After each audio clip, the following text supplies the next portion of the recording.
नमस्कार विद्यार्थी मित्रांनो, मी सोमेश्वर डोंगरेतून नोकरी सोमेश्वर या यूट्यूब चॅनलवर स्वागत करतो. तर मित्रांनो, आताच्या व्हिडिओमध्ये आपण जिल्हा सत्र न्यायालय सोलापूर या ठिकाणी सफाईगार आणि उद्गे या पदांची भरती निघालेली होती. जर तुम्ही यासाठी अर्ज भरलेला असेल तर आता याची पात्र आणि अपात्र दोन्ही याद्या जाहीर केलेल्या आहे.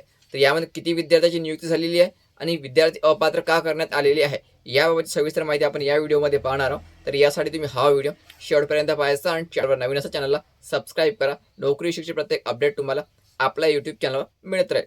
तर बघा मित्रांनो, solapur.district.gov.in या वेबसाईटवर यायचं आणि रिक्रुटमेंट ॲपवर क्लिक करायचं. ठीक आहे, यावर क्लिक केल्याबरोबर तुम्हाला दोन्ही यादी या ठिकाणी पाहायला मिळणार आहे.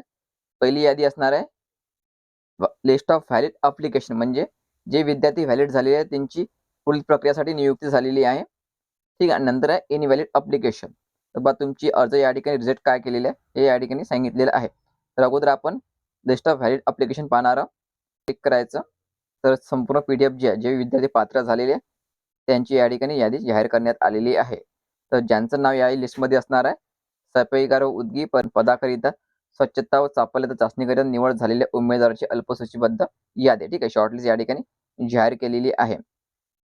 तुमचं जर नाव या लिस्टमध्ये असेल, बघा, स्वच्छता व चापल्यता चाचणीकरिता अल्पसूचीबद्ध झालेल्या उमेदवाराची डिस्ट्रिक्ट जज सोलापूर यांच्या नावे राष्ट्रीयकृत बँकेचा, लक्षात ठेवा, राष्ट्रीयकृत बँकेचा 300 रुपयाचा तुम्हाला डीडी काढावा लागणार आहे. ठीक आहे, 300 रुपये डीडी काढावा लागणार आहे. आणि हा जो डीडी आहे जिल्हा न्यायालय सोलापूर या ठिकाणी 27 ते 7 फरवरीच्या दरम्यान जमा करावा लागणार आहे. सुट्टीच्या दिवशी जायचं नाही आहे.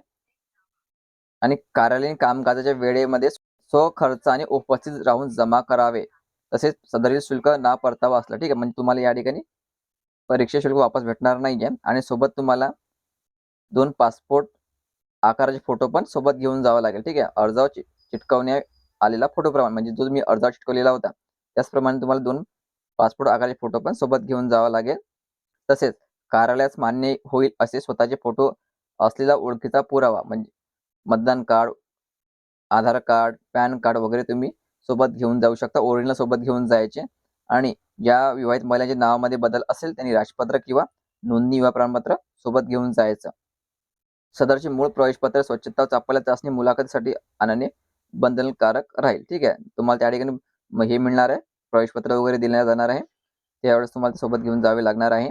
आणि बघा, सफाईगार व उद्गी दोन्ही पदाकरिता आवश्यक स्वच्छता व चापल्यता चाचणी दिनांक 14 फरवरी, लक्षात ठेवायचं, 14 फरवरीला तुमची चाचणी या ठिकाणी घेण्यात येणार आहे. तसेच स्वच्छता व चापल्यता चाचणीमधून मुलाखतीस पात्र ठरलेल्या उमेदवारांची मुलाखत त्याच दिवशी बघा. जे विद्यार्थी पात्र होईल त्याच दिवशी तुमची मुलाखत पण घेतल्या जाणार आहे. म्हणून संपूर्ण ओरिजिनल डॉक्युमेंट जे आहे ते सोबत घेऊन जायचे. ठीक आहे, संपूर्ण ओरिजिनल डॉक्युमेंट पण सोबत घेऊन जायचे. तर एक झेरॉक्स सेट पण सोबत घेऊन जायचा. 14 फरवरीलाच तुमची मुलाखत पण होणार आहे आणि चाचणी पण होणार आहे 14 फरवरीलाच. पण जाहिरात व्यवस्थित वाचून घ्यायची. प्रसिद्धीनंतर तारखेत दिलेले 2 प्रतिष्ठित व्यक्तींनी दिलेले चरित्र संपन्नते प्रमाणपत्र. ठीक आहे, तुम्हाला सोबत घेऊन जावे लागणार आहे. आणि इतर जे आपले महत्त्वाचे डॉक्युमेंट आहे ते सोबत घेऊन जावं लागणार आहे. जाहिरात जी आहे पुन्हा एकदा वाचायची व्यवस्थित आणि नंतरच मुलाखतीला जायचं. तर जे विद्यार्थी पात्र झालेले आहे, ज्यांची आता चाचणी होणार आहे, त्यांचे नाव या ठिकाणी दिलेलं आहे, हे तुम्ही व्यवस्थित चेक करून घ्यायचं.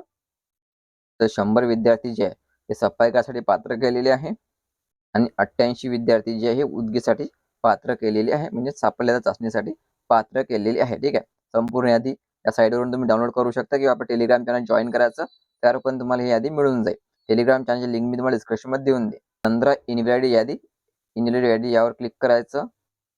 तर बघा मित्रांनो, ही जी यादी आहे, अर्ज तुमचा रिजेक्ट का केलेला याची आहे आणि यामध्ये कारण पण दिलेली आहे.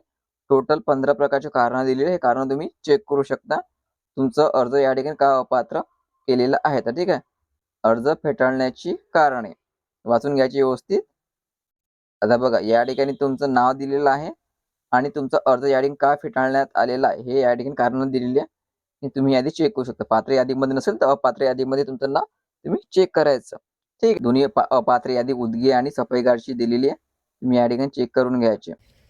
तर मित्रांनो, या ठिकाणचे अपात्र होण्याचे कारण जास्तीत जास्त आहे, की तुमच्याकडे अनुभव नव्हता म्हणून या ठिकाणी बरेचसे अर्ज अपात्र केलेले आहे. तर तुम्ही अपात्राची यादी व्यवस्थित चेक करायची आणि तुम्हाला अपात्र या ठिकाणी का केलेलं हे पण तुम्ही चेक करायचं. आणि लक्षात ठेवायचं तुमची चापल्याचा चाचणी आणि मुलाखत एकाच दिवशी राहणार आहे. म्हणून संपूर्ण ओरिजिनल डॉक्युमेंट जे आहे ते सोबत घेऊन जायचे आणि झेरॉक्स प्रती पण सोबत घेऊन जाते. त्या डॉक्युमेंटच्या 2 कॅरेक्टर सर्टिफिकेट तुम्हाला या ठिकाणी मागितलेले होते. ते पण तुम्हाला मुलाखतीच्या वेळेस सोबत नेणे गरजेचं राहणार आहे. संपूर्ण माहिती मी जी वेबसाईट सांगितलेली होती त्या साईटवरून तुम्ही डाउनलोड करू शकता किंवा आपलं टेलिग्राम चॅनल जॉइन करायचं, त्यावर पण तुम्हाला पीडीएफ मिळून जाईल. टेलिग्राम चॅनल लिंक मी तुम्हाला डिस्क्रिप्शनमध्ये देऊन दे. तेवढ्या महत्त्वाचा जास्तीत जास्त शेअर करा आणि व्हिडिओ लाईक करा. धन्यवाद.